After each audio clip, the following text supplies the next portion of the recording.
بسم الله الرحمن الرحيم.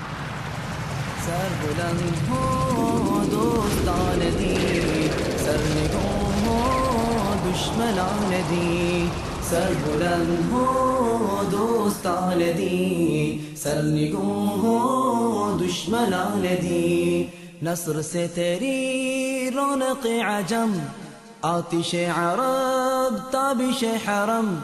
مرکز نگاہ جاہ نہ حشم، خلق ہو تیرا جود اور کرم. ضرب ہو تیری ضرب آہنی، سر بلند ہو دوستان دی، سر نگوں ہو دشمنان دی.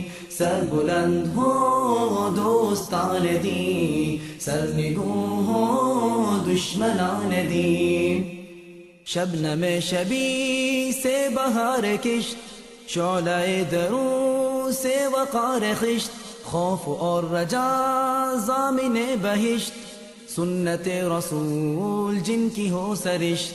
مرحبا انہیں ان کو آفرین، سر بلند ہو دوستان دی، سر نگوں ہو دشمنان دی. سر بلند ہو دوستان دی، سر نگوں ہو دشمنان دی. ذوق الکتاب جائے نہ کبھی ظلمت فرنگ. کی قبر پہ اپنا نور برسائے. انہوں نے سنی کو سنیت کا مقام بتایا کہ سنیت کس کو کہتے ہیں، صحابہ کی کیا شان ہے. حضرت قاضی قدر حسین صاحب رحمت اللہ تعالیٰ علیہ نے ہمارے پیر و مرشد اس دور کے ولی کامل حضرت مولانا حبیب الرحمان سمر صاحب دعوت برکات العالیہ کو اللہ نے یہ مقام، یہ مرتبہ، یہ شان عطا کیا. سینکڑوں علماء اور بھی موجود تھے، حضرت کے صاحبزادے موجود تھے، حضرت کے داماد موجود تھے، حضرت کی تلمیذ یافتہ اور بہت تھے، لیکن اللہ کی طرف سے یہ القاء ہوا حضرت مولانا حبیب الرحمان سمر صاحب دعوت برکات العالیہ کو خلافت عطا فرمائی. الحمدللہ حضرت جی کو تمام سلسلوں کی نسبت حاصل ہے، اور مجھے اور آپ کو بھی اپنے مقدر پہ فخر کرنا چاہیے کہ اللہ نے ایسے کامل ولی ہمیں عطا فرمائے. اللہ رب العالمین حضرت جی کو جو اللہ نے خصوصیات عطا کی، اپنا قرب عطا کیا، نبی علیہ السلام کی محبت، صحابہ کی محبت عطا فرمائی. اللہ مرتے دم تک ہمیں بھی حضرت کے ساتھ جڑے رہنے کی توفیق عطا فرمائے. صبح اللہ کا رنگ چڑھے گا. میرے دوستو کیا خوب فرمایا کہ صحبت طالع کنت، صحبت صالح کنت. اللہ والوں کی صحبت میں رہیں گے انشاءاللہ ہم پر بھی صبح اللہ کا رنگ چڑھے گا. اللہ رب العالمین میری آپ کی سب کی حاضری قبول فرمائے. دو زانو ہو کر بیٹھے درود پاک سے اس محفل کا آغاز کر لیں. میری نبی کی سیرت کی محفل ہے، میری نبی کی شان اور صحابہ کی شان کی محفل ہے. آقا مدینی میں راضی اور خوش ہوگا. قیامت میں آقا کے حوض کوثر سے مجھے آپ کو جام کوثر نصیب ہوگا. اللہ ایسے ولیوں کی صحبت تعداد زندگی ہم سب کو نصیب فرمائے. حضرت جی کا خطاب شروع ہوتا ہے.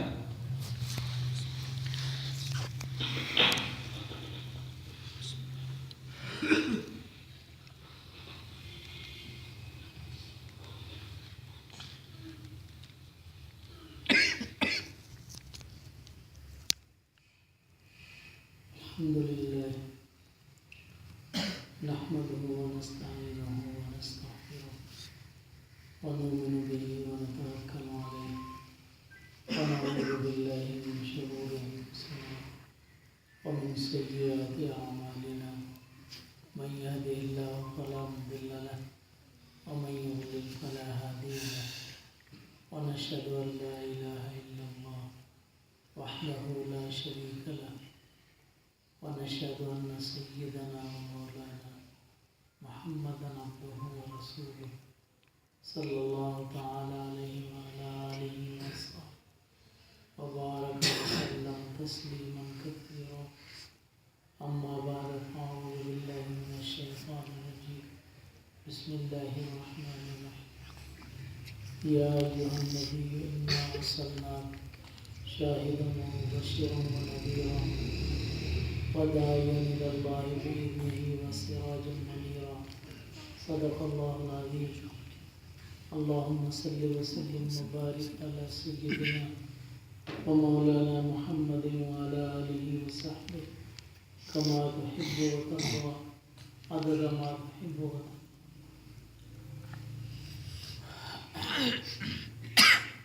میرے محترم برادران اہل سنت والجماعت، رحمت اللہ علیہ جناب محمد رسول اللہ صلی اللہ علیہ وسلم کی آمد جب ہوئی، جب آپ اس دنیا میں تشریف فرما ہوئے، آپ نے اپنے قدم مبارک وادی بطحا میں رکھے. اللہ جل شانہ نے اس زمین میں چند انقلابات برپا فرمائے. پیدائش سے باسط تو بعد میں ہے، 40 سالہ زندگی کے بعد دور نبوت شروع ہوتا ہے. یہ تکلیفی دور ہے، تشریحی دور ہے. اس سے پہلے حضور صلی اللہ علیہ وسلم کی آمد اور بعثت ولادت جب ہوئی تو ایک تو یہ کہ حضرت آمنہ فرماتی ہیں کہ میں نے دیکھا میرے جسم سے نور نکلا جس سے مجھے شام کے محل نظر آنے لگے. اور اس وقت جب آپ کی ولادت مبارکہ ہوئی تو کسریٰ کے محل کے جو کنگرے تھے وہ ٹوٹ کر گر گئے. 1000 سالہ فارس کا آتش کدہ وہ بجھ گیا. دریائے ساوا وہ خشک ہو گیا. یعنی حضور کی ولادت سے انقلابات نمودار ہوئے. بتلانا مقصود یہ تھا کہ اب اس نور کا ظہور ہو چکا ہے جس نور ہدایت سے قیامت کی صبح تک آخری جو انسان آئے گا اس کو ہدایت اسی نور سے ملے گی. اور حضور نبی کریم علیہ السلام کے ولادت سے اللہ نے یہ بتلا دیا کہ اب کسریٰ اور قیصر کی حکومتیں ختم ہو جائیں گی. دنیا میں جو شخصی نظام تھے وہ ختم ہو جائیں گے اور ایک اللہ کی عبادت ہوگی اس روئے زمین پر، اس دھرتی پر. نہ آگ کی پرستش کی جائے گی اور نہ پانی کی. یہ حضور کے قدم مبارک کی سعادت اور برکت ہے. آپ صلی اللہ علیہ وسلم کی ولادت ہمیں ایک انقلاب کی طرف اشارہ کرتی ہے کہ حضور کی ولادت مبارکہ یہ خود کائنات میں انقلاب ہے. ہم تو انقلاب نہیں لا سکے، البتہ ہم خود بدل گئے. انقلاب نہیں لا سکے، ہمارے دل بدل گئے، عقلیں بدل گئی، ہمارا دماغ اور ذہن بدل گیا. جس انقلاب کے لیے حضور کی آمد تھی اس کو ہم نہیں سمجھ سکے کہ یکون الدین کلہ للہ، اس سرزمین پہ ایک اللہ کی عبادت ہو. للہ الامر من قبل من بعد ہو، یہاں پر ایک اللہ کا نظام چلے اور کسی غیر کا نظام نہ چلے. یہ مقصد تھا. یہ آفاقی دین، آفاقی شریعت رحمت العالمین صلی اللہ علیہ وسلم کے ذریعے سے اللہ نے دنیا میں لایا، انسانیت میں پھیلایا اور انسانیت کی اصلاح ہوئی. اللہ جل شانہ نے فرمایا کہ جس دور میں حضور نہیں تھے، اللہ نے فرمایا وَإِن كَانُوا مِن قَبْلُ لَفِي ضَلَالٍ مُبِينٍ، وہاں کتنے عقل والے شخص تھے، دماغ رکھنے والے مسلح تھے، جرگے کرتے تھے، عرب فیصلے کرتے تھے. ان کے باوجود اللہ نے فرمایا وَإِن كَانُوا مِن قَبْلُ لَفِي ضَلَالٍ مُبِينٍ. یہ کھلا گمراہی کا زمانہ تھا. انسان جس کو ہدایت سمجھتا ہے یہ ہدایت نہیں ہے. ہدایت اور ضلالت کو سمجھنا، اس کے راستے متعین کرنا اور صحیح رائے راست پہ لانے کے لیے اسباب کو اختیار کرانا، یہ سب اللہ کی قدرت ہے، انسان کے بس کی بات نہیں ہے۔ اگر انسان میں عقل ہوتی تو بغیر نبوت کے اللہ جل شانہ قرآن کریم کو بیت اللہ شریف پر نازل کرتا، جبریل امین اور فرشتے لے آتے، جس طرح کفار نے کہا کہ فرشتے ساتھ آ کے رکھتے اور ساری دنیا اس کو پڑھتی اور نبوت کو کوئی ضرورت ہی نہیں تھی۔ لیکن اللہ نے فرمایا کہ انسان کی عقل صرف کتاب کو دیکھ کر ہدایت پہ نہیں آ سکتی، رائے راست پہ نہیں آ سکتی۔ اسی بتلانے کے لیے، سمجھانے کے لیے اللہ نے یہ امانت امین، مکے کے امین محمد رسول اللہ کے پاک اور منور، روشن اور مقدس سینے پہ اللہ نے نازل فرمائی، اور اس کی وساطت سے امت کے پاکیزہ انسانوں تک یہ امانت اللہ نے پہنچائی اور سپرد کی۔ یہ بتلایا کہ انسان اپنے راستے متعین کرنے میں اور انسان اور عقل اپنے ہدایت اور فلاح کے راستے پانے میں قاصر ہے۔ عقل کوئی راستہ متعین نہیں کر سکتی۔ جرگے کرنا، فیصلے کرنا اور یہ چیزیں یہ فلاح کی نہیں ہے، یہ انتظامی امور ہے، انتظامی لحاظ سے ہیں۔ لیکن انسان کی فلاح حقیقی یہی چیز ہے کہ اللہ تعالیٰ نے جس مقصد کے لیے یہ کارخانہ قدرت بنایا ہے، یہ نظام کائنات بنایا ہے، اب اس نظام کو ایک آدمی کوئی گھر بناتا ہے، چھوٹا سا گھر، اب اس گھر کو پایہ تکمیل تک پہنچانے کے لیے کہ میرا یہ گھر آباد ہو، انسان اپنے ذہن کے اندر ایک خاکہ بناتا ہے کہ یہ گھر کس طرح آباد ہو، پھر اس کے افراد ہوتے ہیں جو اس میں رہتے ہیں، اس کی ضروریات ہوتی ہیں، وہ گھر بنانے والا اس کو پوری کرتا ہے، اور پھر اس میں رہن سہن کا انتظام خود بنا کے پھر گھر کے نظام کو آگے چلاتا ہے۔ وہاں پر آپ اور میں اگر کبھی مہمان ہو کر گئے اور میں اس کو کہوں جی آپ کے گھر کا یہ نظام جو ہے یہ خراب ہے تو یہ اس طرح ہونا چاہیے، تو وہ کہے گا تیرا دماغ خراب ہوا، تو یہاں ایک دن کے لیے مہمان آیا اور تو یہاں میرے گھر میں آ کر اپنی عقل چلا رہا ہے۔ بھئی جب سے میں نے بنایا تو میں نے اپنا یہ خود ذہن بنایا تھا کہ اس کو کیسے چلانا ہے اور کیسے اپنے انجام تک پہنچانا ہے، یہ تو میرا کام تھا، تیرا کام تو نہیں ہے، تو کہاں سے آیا؟ اب آپ بتاؤ کہ دوسرے کے گھر میں اگر آ کر کوئی مشورہ دے، اپنی ذہن اور عقل چلائے، ہم اس کو عقل مند کہیں گے یا بیوقوف کہیں گے؟ بیوقوف کہیں گے نا۔ تو یہ گھر کائنات کا کس نے بنایا؟ اللہ نے بنایا۔ اب اللہ کو اس کو چلانا ہے، دنیا سے لے کر حضرت آدم علیہ السلام سے لے کر اور جب تک جنت و جہنم کے فیصلے نہیں ہوتے تب تک اللہ کو چلانا ہے۔ صرف یہاں ختم نہیں ہو جاتا، بلکہ یہ نظام تو چلانا ہے نا اللہ کو۔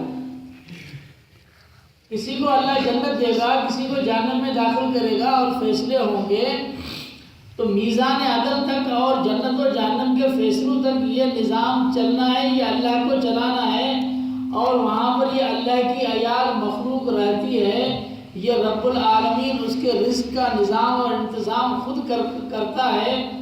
اب یہاں رہنے والے بسنے والے کوئی 60 سال کے لیے آیا، کوئی 70 سال کے لیے آیا، کوئی 50 سال کے لیے آیا، یہ کہتا ہے کہ تم میری عقل کو چلو۔ اب بتاؤ کہ یہ عقل کی بات کرتا ہے یا بیوقوفی کی بات کرتا ہے؟ تم تھے کیا؟ تم کچھ نہیں تھے، ذرے سے تجھے اللہ نے انسان بنایا اور تجھے بڑا کیا۔ جب تمہاری سوچ تھوڑی بھی ٹھیک ہوئی تو تم اپنے رب پہ اعتراض کرتے ہو، اللہ کی حکمتوں پر اعتراض کرتے ہو۔ عقل کا کام سمجھنا ہے، عقل کا کام سمجھنا ہے، عقل کا کام اللہ کی حکمت پر اعتراض کرنا نہیں ہے، سمجھنا ہے۔ کہ بھی میرے نفع کی کیا چیز ہے، میں اس کو سمجھوں۔ عقل کی معنی ہی سمجھنا ہے۔ عقل میں کوئی بھی ایسا لفظ نہیں ہے جس کی معنی یہ ہو کہ اپنا نظریہ دوسرے پر مسلط کرنا، چاہے دنیا کا کوئی لینن ہو، کوئی مارکس ہو، لیکن سب میں عقل ہے۔ اس عقل کی معنی یہی ہے کہ سمجھنا، کسی دوسرے پر اپنے نظریے کو تھوپنا، مسلط کرنا، یہ عقل کی معنی میں آتی نہیں۔ تو انسان اپنے عقل کی بنیاد پر اپنا نظریہ دوسرے پر مسلط کیسے کر سکتا ہے؟ اس کا کام ہے سمجھنا۔ اب ہم سب کا کام سمجھنا ہے، اور کہاں سے سمجھیں گے؟ وہی الہی سے، نبوت سے۔ ہمیں سمجھانے والے اللہ کے نبی ہیں، جو اللہ کے پیغمبر اور نمائندہ ہوتے ہیں، جنہیں عقل کے ساتھ اللہ جل شانہ اپنے علوم سے نوازتا ہے، اور وہی الہی اور نبوت سے اللہ جل شانہ اس کو نوازتا ہے۔ تو اب وہ جس عہدے پر ہیں، ان کا کام ہے کہ اللہ کی طرف سے نائب بن کر ہمیں سمجھائیں، اور ہم سمجھ پر اس پر چلیں اور عمل کریں۔ یہ ان کا کام ہے۔ عقل کا کام اللہ کی حکمت میں اعتراض کرنا نہیں ہے۔ اگر اعتراض کرنے کو آئیں اور ہم سمجھنے کو آئیں، تو حضرت موسیٰ علیہ السلام کے زمانے میں حضرت موسیٰ علیہ السلام لیٹے ہوئے تھے، تو یہ چھپکلی نہیں ہوتی جو اوپر چلتی رہتی ہے، یہ چھپکلی جو ہے یہ حضرت موسیٰ کے پیٹ پر گری، تو نیند خراب ہو گئی۔ تو جلالی نبی تھے، ایک جلال میں آ گئے اور عرض کی، یا اللہ، اب اس کو پیدا کرنے کی ضرورت کیا تھی جو میری نیند خراب کرتی ہے؟ اوپر سے چھت سے گری، میری نیند خراب کر دی۔ تو اللہ نے فرمایا، موسیٰ، یہ چھپکلی صبح و شام مجھ سے بھی پوچھتی ہے کہ جب تو نے مجھے پیدا کیا تو موسیٰ کے پیدا کرنے کی کیا ضرورت ہے؟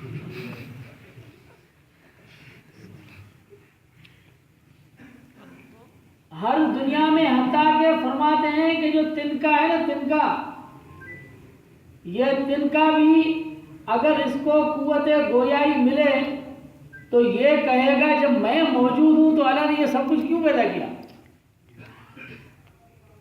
یہ سب یہی کہیں گے۔ جانور کا بھی یہ سوال ہے، تنکے کا بھی یہ سوال ہے، حجر و شجر جتنے بھی ہیں سب کا یہی سوال ہے۔ یہ اللہ تبارک و تعالیٰ نے شکر کرو کہ اللہ نے ان کو قوت گویائی نہیں دی، ورنہ اگر پتھر یہ کہتا کہ انسان کو کیوں پیدا کرتا اور وہ ہم سے مقابلہ کرتا کہ تم کیوں پیدا ہوئے، تو یہ پہاڑ کے پتھر ہمیں مار مار کے ختم کرتے، ہمیں لگ لگ کے ختم کر دیتے۔ اللہ نے اچھا ہوا کہ اس میں جان نہیں دی اور قوت گویائی نہیں دی، یہ اللہ کی حکمت ہے۔ تو شکر کرو اللہ کی حکمت پر۔ یہ اللہ تبارک و تعالیٰ کی حکمت ہے۔ انا کل شیء خلقناہ بقدر۔ اللہ فرماتے ہیں ہم نے ہر چیز جس کو ہم نے پیدا کیا وہ اپنے اپنے اندازے سے پیدا کیا ہے۔ وکل شیء عندہ بمقدار، ہر چیز اندازے سے ہے، اپنی حکمت و مصلحت کے ساتھ پورا نظام چل رہا ہے۔ تجھے اللہ کی حکمتوں کے درمیان عقل کے دوڑانے کا اور اٹک کرنے کا کوئی بھی کام نہیں۔ تجھے کام ہے اپنے کام سے، اپنے مقصد سے کہ مجھے کیا کرنا ہے، میں 60 سال کے لیے دنیا میں کیوں آیا۔ تو بنتا ہے کہ اب میں بڑا ہو گیا، میں ایسا پروگرام پیش کروں جو قیامت تک چلے، جس میں انسان کی کامیابی ہو۔ تو اس کا مقصد تجھ سے پہلے آنے والے سارے انسان ناکام تھے، اب تو اپنی عقل سے قیامت تک والے انسانوں کے لیے کامیابی بن کر آیا ہے۔ تو جو تیری نظرے پر نہیں چلے وہ کہاں جائیں گے؟ جو پہلے مر گئے۔ اگر تو کائنات کی اتنی ضرورت تھی تو تجھے اللہ حضرت آدم کی جگہ پیدا کرتا۔ تجھے اللہ نے دیر سے کیوں پیدا کیا؟ اس لیے کہ تم غیر ضروری پرزہ تھے، تمہاری کوئی ضرورت نہیں تھی، اس لیے اللہ نے تمہیں دیر سے پیدا کیا، ورنہ اللہ تمہیں پہلے پیدا کرتے۔ اب سارے عقل والے یہی سمجھتے ہیں کہ ہم کائنات کی ضرورت ہیں، کوئی ضرورت نہیں۔ اللہ تبارک و تعالیٰ کی حکمت ہے، اللہ کی حکمت و مسئلہ سے یہ نظام چل رہا ہے، یہ اللہ کی قدرت ہے، کسی کو کسی پر اعتراض کرنے کا کوئی حق نہیں ہے۔ اللہ جل شانہ نے انسان کو جو عقل دی ہے وہ سمجھنے کے لیے کہ کہ انسان سمجھے، اور سمجھے کہاں سے؟ پیغمبر کی زبان سے سمجھے۔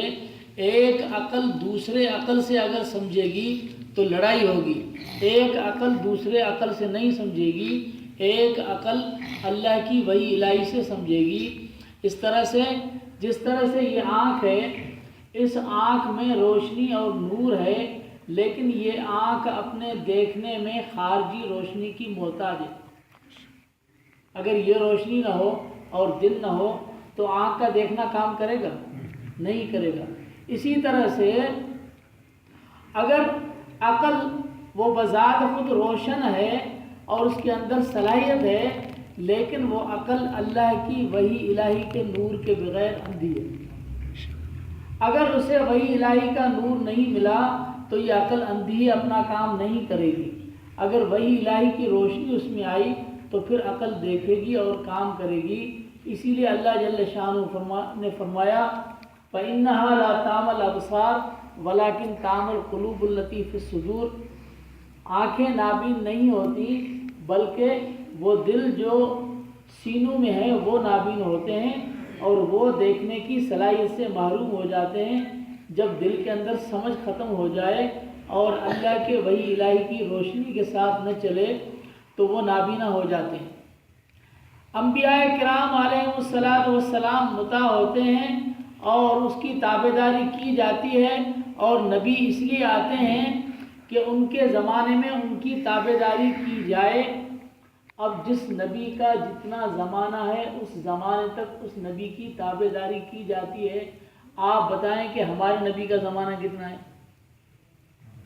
قیامت تک ہے، تو قیامت تک تابعداری کی جائے۔ جس طرح سے جو آدمی کہتا ہے کہ جناب محمد رسول اللہ صلی اللہ علیہ وسلم کے ختم نبوت کے بعد، خاتم النبیین کے اعلان کے بعد کوئی کہتا ہے، کسی نبی کو مانتا ہے یا آنے کا قائل ہوتا ہے، تو وہ ختم نبوت کا علمی منکر ہے، عقیدتاً منکر ہے۔ اسی طرح سے جو آدمی رسول اللہ صلی اللہ علیہ وسلم کے ختم نبوت کے بعد سنت کے بغیر، اور یعنی رسول اللہ کی سنت کے بغیر کسی دنیا میں عمل کو رائج کرنے کی کوشش کرے، یا اس پر کہے کہ اب یہ عمل ضروری ہے جو سنت میں نہیں ہے، اس کی کوشش کرتا ہے، تو وہ ختم نبوت کا عملاً منکر ہے۔ علم نہیں تو عملاً منکر ہے۔ ختم نبوت کا مطلب یہی ہے کہ جب اللہ نے وہاں پر مہر لگا دی الیوم اکملت لکم دینکم اور انا خاتم النبیین لا نبی بعدی، اور رسول اللہ صلی اللہ علیہ وسلم پر اللہ نے ختم نبوت کی مہر لگا دی۔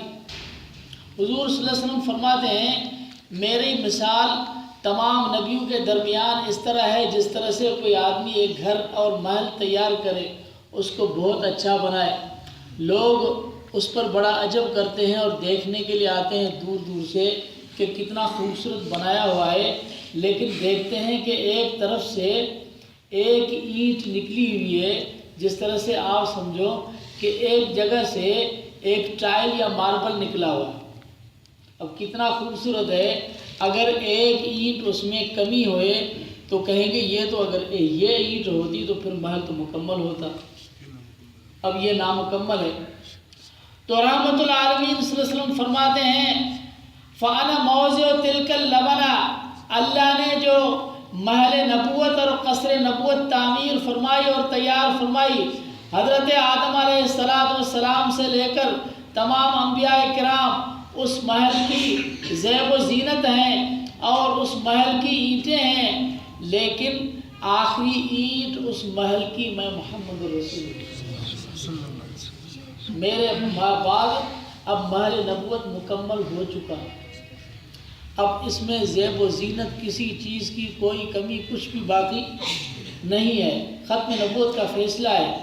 اب جب یہی سیرت ہمیں سمجھنا اس چیز کو ہے کہ حضور نبی علیہ السلام کی ولادت، آپ صلی اللہ علیہ وسلم کی آمد، یہ خود ایک انقلاب تھی کہ اب اللہ کے علاوہ کسی کی عبادت نہیں ہوگی. ہاں، لا نبوت بعد نبوت محمد صلی اللہ علیہ وسلم ولا شریعت بعد شریعت محمد صلی اللہ علیہ وسلم ولا دین بعد دین محمد صلی اللہ علیہ وسلم. ساری چیزیں آخری ہو گئی. نبی بھی آخری، دین بھی آخری، شریعت بھی آخری، جو کچھ چیزیں ہیں سب آخری ہو گئی. اس کے بعد قیامت تک اب کوئی دین، کوئی شریعت، کوئی نبی، کوئی سنت کچھ بھی آنے والا نہیں. جو ہو چکا تکمیل ہو چکی نا. ہاں، اب آپ دیکھیں کہ اس تکمیل کے بعد کتنی بدعتیں اور کتنی چیزیں وہ شروع ہوئی ہیں. آپ دیکھیں اس زمانے میں لوگوں نے یہی مشہور کر رکھا ہے کہ ان کے کسی عقیدے کو اگر ٹھیس لگ جائے تو وہ کیا کہتے ہیں؟ ٹھیس لگ جائے تو وہ کہتے ہیں کہ یہ نبی کا منکر ہے، تو نبی کو نہیں مانتا. ہمارے سندھ میں ایک مولوی صاحب ہے، وہ تھوڑے جذباتی ہیں. سائیں ثناء اللہ جتے حیدری صاحب جو شہید ہوئے تھے ان کے ساتھ تھے گاڑی میں، وہ ذرا جذباتی ہیں، ہمارے پاس آتا رہتے ہیں. اس نے کہا کہ مجھے کسی نے کہا کہ تو نبی کو نہیں مانتا، تو کہا میں نے کہا کہ نبی کو نہیں مانتا تو تیرے باپ کو مانتا.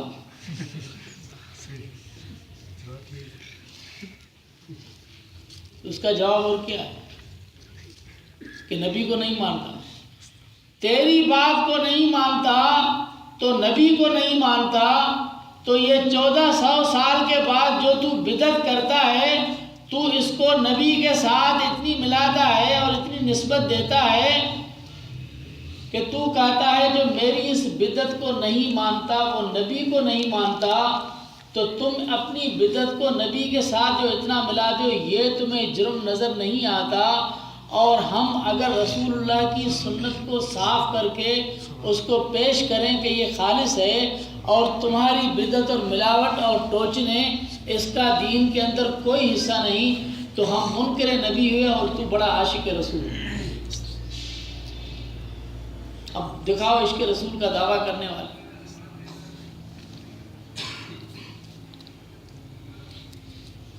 ابھی ہمارے علماء دیوبند کی محبت،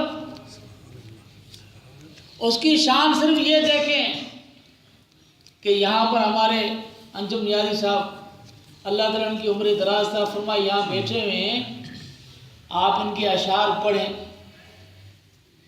آپ صلی اللہ علیہ وسلم کے بارے میں، صحابہ کے بارے میں جو انہوں نے لکھا ہے، اس ایک شخص کو دیکھیں اور پھر آپ کو اندازہ ہوگا کہ علماء دیوبند نے کیسے کیسے شخص تیار کیے اور کیسی محبت والے شخص.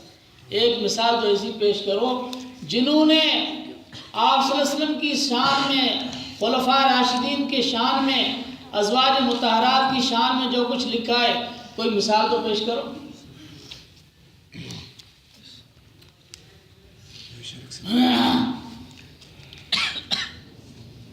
ایک شعر ان کا میرے ذہن میں آ رہا ہے، ایک چٹکا جو پڑھتے ہیں نعتوں میں، انہوں نے لکھا ہے، کتنی ہے پاکیزہ مٹی نبی کے شہر میں، آدمی پاؤں کہاں رکھے نبی کے شہر. آپ بتاؤ کتنی محبت ہے. اللہ ہم سب کو یہ محبت نصیب کرے اور اللہ ہمیں یہ جذبہ نصیب کرے. یہ علماء دیوبند کی برکت سے یہ محبت آئی ہے. تو کون کہتا ہے کہ محب صادقین نہیں ہے اور سچے نہیں ہیں؟ جنہوں نے ایسے ایسے محب پیدا کیے. شیخ الاسلام، شیخ العرب والعجم حضرت مولانا سید حسین مدنی نور اللہ مرکزہ مدینہ شریف میں روز مبارک کے سائے میں بیٹھ کر 14 سال عربوں کو قرآن حدیث پڑھایا، درس حدیث دیا. حضرت جب اپنے استاد کی وجہ سے، حضرت شیخ رحمۃ اللہ علیہ کی وجہ سے انڈیا آئے تو ان کا خاندان وہاں تھا بھائی کا. انہوں نے کہا اب یہاں آ جائیں. تو حضرت نے فرمایا یہاں کیا ہے؟ میں یہاں روزہ مبارک ہے، آپ صلی اللہ علیہ وسلم کی زیارت ہے اور اس سے دل کو محظوظ کرنا ہے. مواجہ شریف ہے، یہاں آ جائیں آپ۔ تو حضرت مدنی رحمہ اللہ نے فرمایا کہ جو بات مجھے مدینے میں بیٹھ کر یہاں نصیب تھی وہ مجھے اللہ نے ہندوستان میں عطا فرمائی۔ اگر دور ہستم دلم دور نیست، اللہ نے ان کو یہ کیفیت وہاں بیٹھ کر نصیب فرمائی۔ یہ محبت کے بغیر تھوڑی ہوتا ہے۔ آپ حضرت نانوتوی رحمۃ اللہ علیہ کے اشعار دیکھیں، حضور کی شان میں، محبت میں، اور یہ کوئی افسانہ نہیں ہے، یہ محبت ہے جو اس چیز کی طرف انسان کو دعوت دیتی ہے اور جذبہ دلاتی ہے۔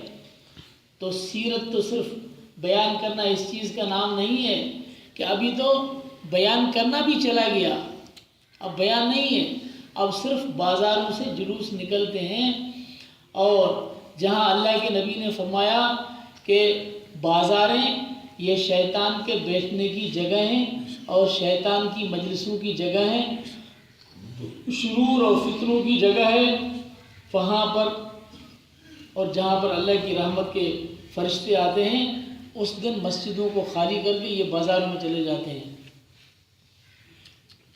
کس زمانے میں کوئی چوری کوئی غلط کام کرتا تھا، اس کے جلوس نکالے جاتے تھے بازار میں، آج روز مبارک کے جلوس نکالے جاتے ہیں۔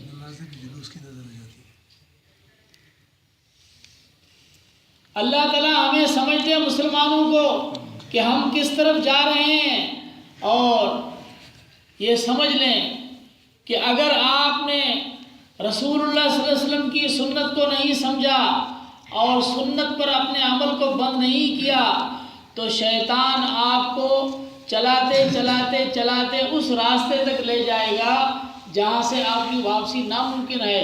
اس لیے اگر دیکھا دیکھی میں یہ کرتے ہیں تو پھر پچھلے سال یہی ہوا کہ کسی نے خوشی میں آ کر جھوم کر کہا کہ آج عید ہے چلو، ارے بھائی 2 رکعت، یہ شیطانی ہوا نا، چلو بھائی 2 رکعت نماز پڑھ لو، بھائی سب نے شروع کر دی، 2 رکعت نماز پڑھ لی۔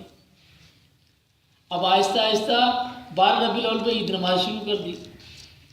اب بھائی سالگرہ کا کیک کاٹا گیا، بڑی بڑی دیگیں پکائی گئی کہ تم اپنے باپ داداؤں کے نام سے دیگیں پکا کے اور اللہ کے نبی کی ذات پر اس کا تجربہ کرتے ہو، اور یہ سالگرہ اپنے انگریز باپ دادا کی منا کے تم خدا کے نبی پر اس کا تجربہ کرتے ہو۔ یہ دین محمد رسول اللہ سے نکلا ہے اور امت نے اس پر عمل کیا ہے کہ دین کی تمہاری بازاروں اور تمہارے بابا اور انگریزوں اور آقاؤں سے نکلا ہے، اب تم خدا کے رسول پر اس کے تجربے کرتے ہو۔ فیا اسف علی ذالک، رونا ہی رو سکتے ہیں اور کیا کر سکتے ہیں۔ یہاں پر ہونا یہ چاہیے کہ اگر ملک کے آئین میں صرف ایک فیصلہ کر دیں، میں یقین سے کہتا ہوں کہ اس ملک میں ساری فرقے وارد ہر چیز ختم ہو جائے گی۔ ایک فیصلہ، وہ یہ سب مل کر پارلیمنٹ میں متفقہ طور پر یہ لکھ دیں کہ آج کے بعد دین پر چلنا اور مسجدوں میں بولنا اور وائز کرنا اور دین کی تشریح کرنا آج کے بعد وہی کرے گا جو اپنے پورے کے پورے مسلک کو رسول اللہ کی سنت کے مطابق اور قرآن و حدیث کے مطابق ثابت کرے گا۔ پھر تم دیکھو کہ کتنی دیواریں گرتی ہیں اور باقی کتنے بچتے ہیں، اور نظام کیسے صحیح ہوتا ہے اور کیسے فرقے وارد ختم ہوتی ہے۔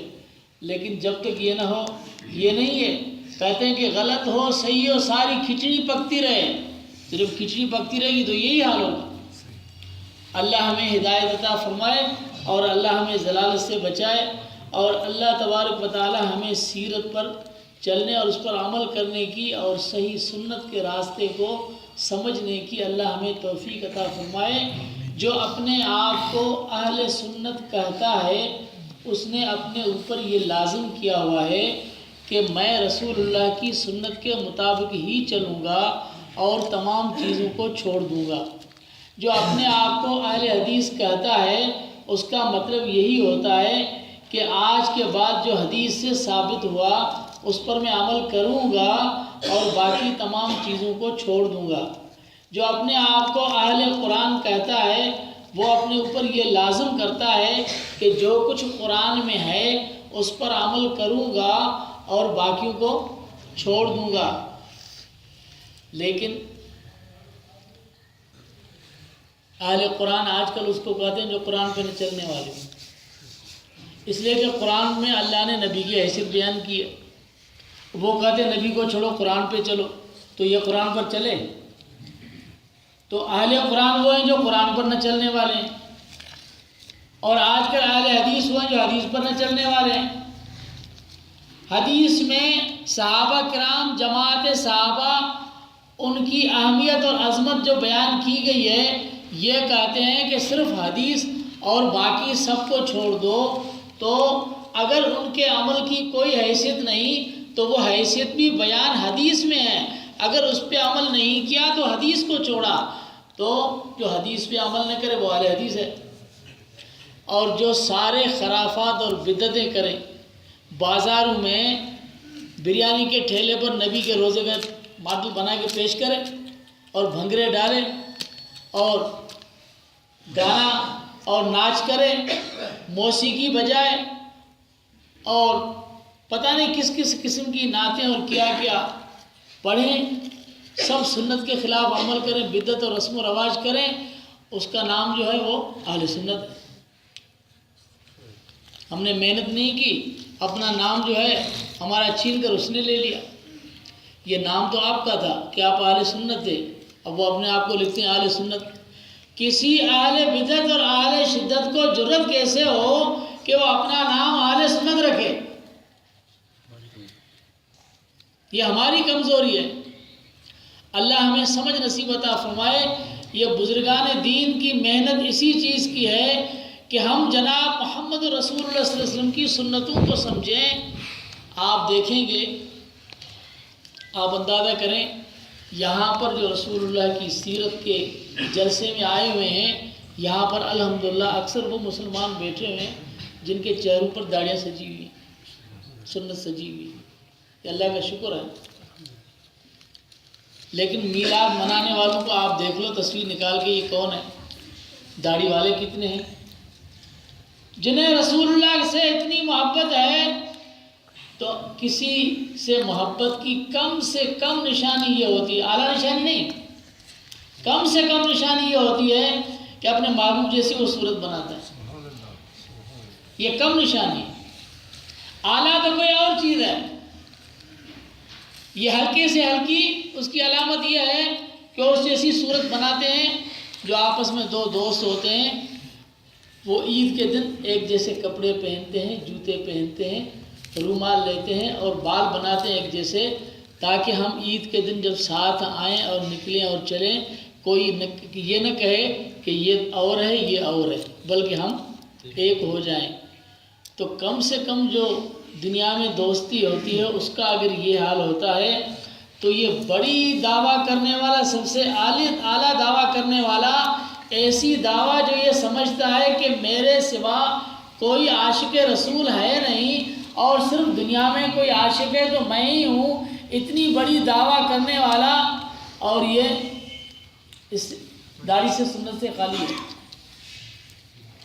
جس طرح میرے خیال میں سفتر میں یا کہیں ایک حوالہ دیکھا میں نے، تو وہاں پر پیر محب اللہ راشدی سندھ والے، بدیع الدین راشدی کے بھائی ہیں، وہ بڑے متحمل مزاج کے اہل حدیث تھے لیکن بڑے عجیب آدمی تھے.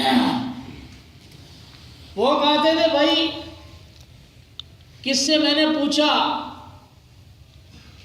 کہ تو کون ہے، تو اس نے کہا کہ اہل حدیث ہوں.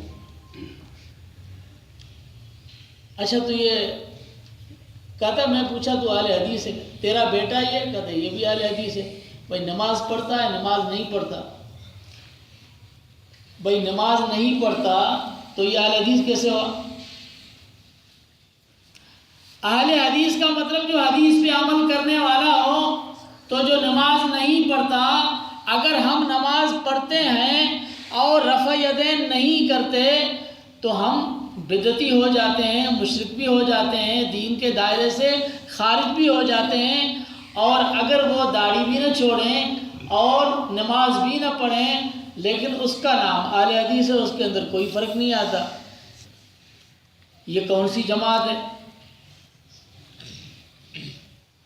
تو محب اللہ صاحب نے کہا کہ ایسے اہل حدیث سے اللہ پناہ دے جو اپنے آپ کو اہل حدیث کہے اور نماز بھی نہ پڑھ رسول اللہ کی سنت کی۔ یہ رفع یدین تو بعد کا مسئلہ ہے، جڑی نہیں ہے سرے سے۔ تو اللہ ہمیں سمجھ عطا فرمائے کہ ہم کس راستے پر چل رہے ہیں اور کس راستے پر جا رہے ہیں۔ اللہ ہمیں رسول اللہ کی سنتوں کو اور سیرت کو سمجھنے کی توفیق عطا فرمائے۔ اللہ نے صبح ولادت سے، پیغمبر کی صبح ولادت سے یہ نوید دلا دی کہ یہ نور قیامت تک باقی رہے گا، یہ چراغ محمدی قیامت تک باقی رہے گا۔ جس کو اپنے ایمان کی روشنی اپنے دل میں لانی ہے اس کو اسی چراغ محمدی سے ملے گی اور کہیں سے نہیں ملے گی۔